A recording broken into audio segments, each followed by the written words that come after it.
It's interesting how many people think Toyota was an automotive company from the very beginning.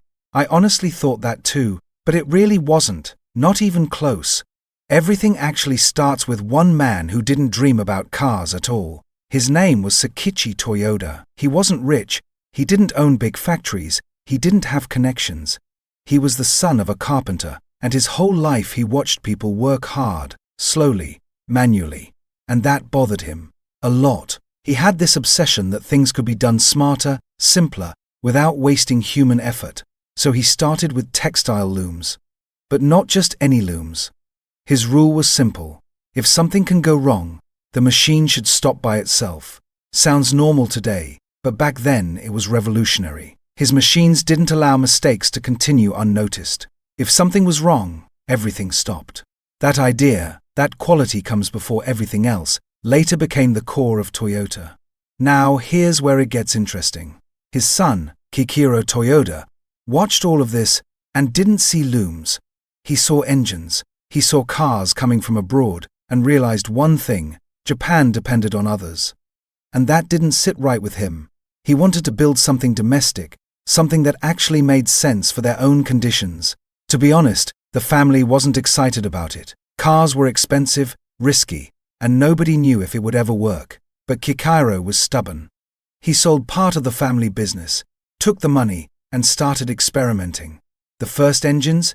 Barred. The first cars? Even worse. They broke down, they were slow, far from perfect, but every single failure taught them something. And this is where something important happened. They weren't trying to be the biggest. They weren't chasing speed. They were focused on one question only: what can we do better next time? Not perfect, just better. And from that mindset, from looms, mistakes, and a stubborn son who refused to quit, Toyota was born. Not as a dream of fame, but as a quiet belief that quality has to make sense. When they finally decided to take cars seriously, reality hit them fast. This wasn't some romantic "let's build a car and everyone will want it" story. Not at all. They didn't have real experience, they didn't have proper equipment, and the market didn't trust them. People kept asking why anyone would buy a domestic car when foreign ones already existed and looked better. The first models came out slowly and with a lot of problems. Engines overheated, parts didn't last, assembly was often clumsy, and none of this was hidden. Kiichiro insisted that mistakes should never be covered up. If something was wrong, everyone had to see it. Strange approach, but that's exactly why they improved. At one point the company was so close to collapse that serious discussions were happening about shutting everything down. Salaries were late, production stopped, and trust was paper thin. That's when they had to make a decision that would define them forever. Either build fewer cars slowly with quality, or disappear completely. That's when a new way of thinking took shape. A worker on the production line wasn't just a worker. If they saw a problem, they had the right to stop everything. No hierarchy, no ego.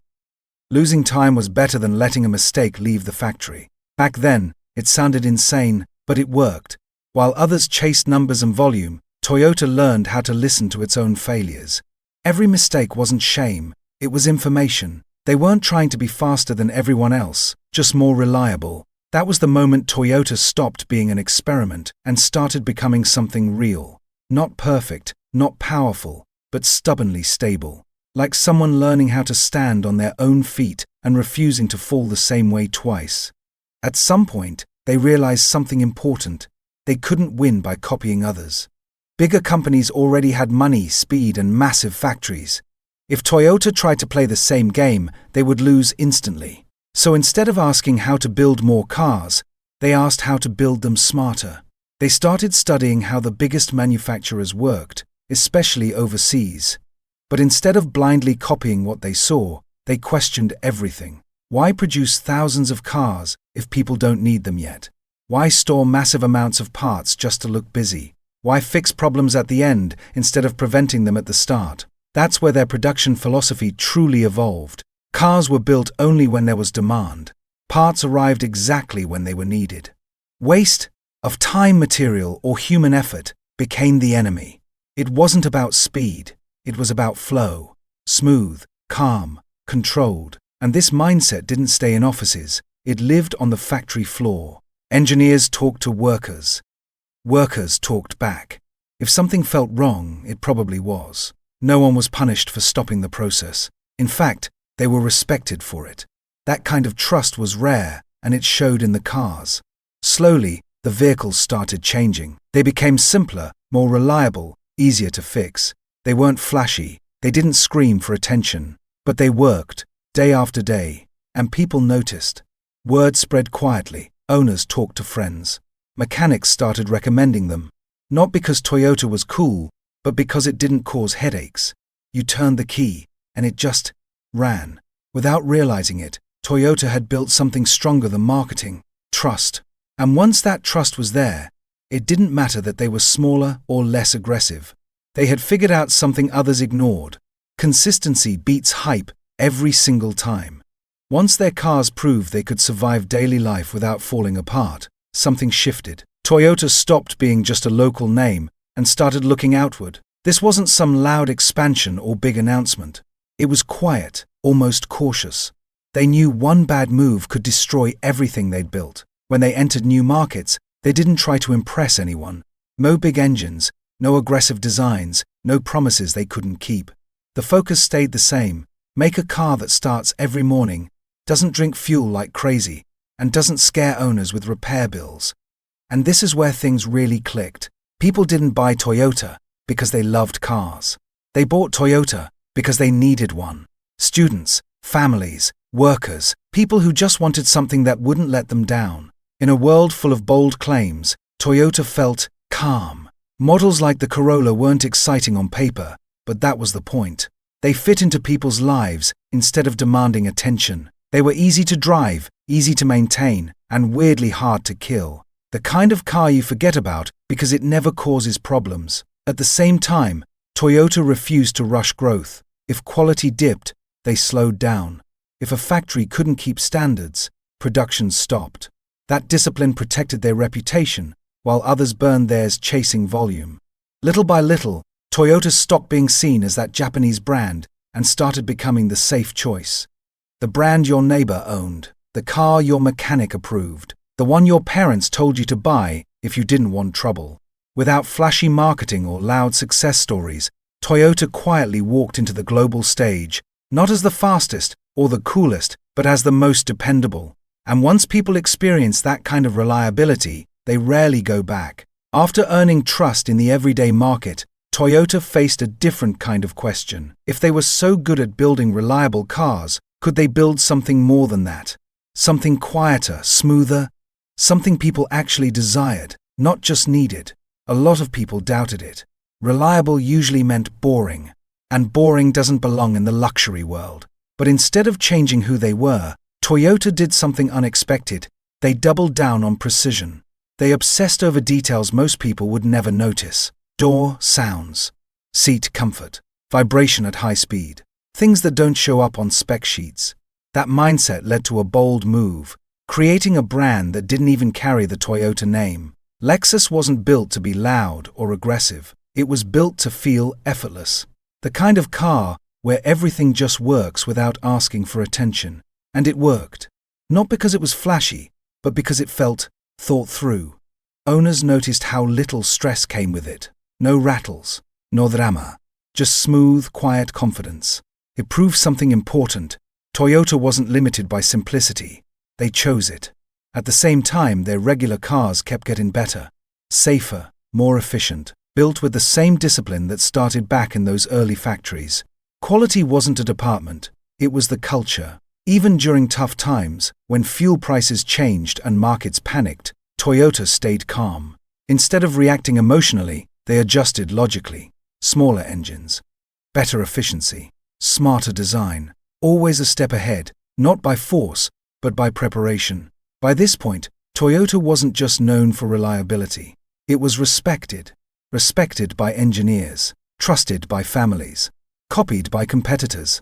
And that's a dangerous place to be.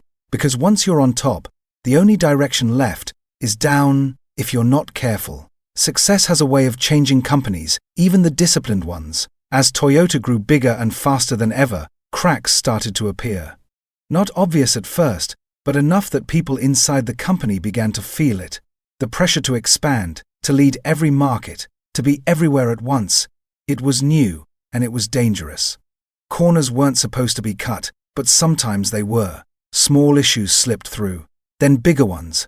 Cars that were supposed to be flawless suddenly weren't. And when problems reached customers, Toyota did something it wasn't used to doing. It faced public doubt. Recalls started piling up. Media attention turned harsh. People questioned the very thing Toyota was famous for: trust. For a company built on the idea that mistakes should never leave the factory, this was a brutal moment. Internally, it forced a hard look in the mirror. The question wasn't how to defend themselves, but how they drifted so far from their own principles. Growth had quietly become more important than caution. Speed had challenged discipline. Instead of denying responsibility, Toyota slowed down. Painfully so. Production targets were reduced. Quality controls tightened. Leadership recentered everything around one idea: no car matters more than the customer's safety. This period hurt, but it also reset the company. It reminded everyone that reputation isn't built by success, it's protected by how you respond to failure. Toyota chose humility over excuses. When the dust settled, the brand didn't disappear. It survived because it remembered who it was in the first place. Not perfect, never claiming to be. Just committed to learning, again, the hard way. Today, Toyota stands in a very different position than most car companies.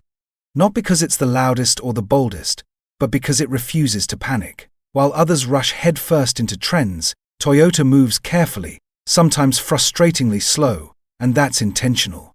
They believed early on that the future wouldn't belong to just one solution. Instead of betting everything on electric cars alone, they pushed hybrids, efficiency, and long-term reliability. Cars like the Prius weren't made to look cool. They were made to make sense. Less fuel, fewer problems, lower stress for the owner.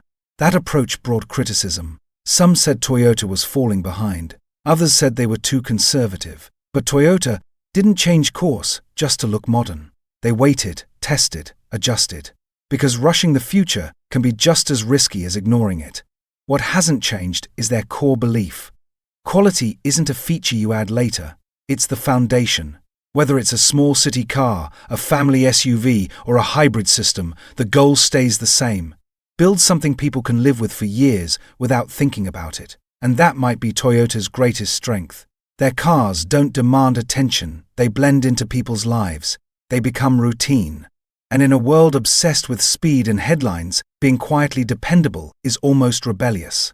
From a loom maker's obsession with stopping mistakes to a global brand trusted by millions, Toyota didn't win by shouting. It won by listening, learning, and refusing to forget where it came from.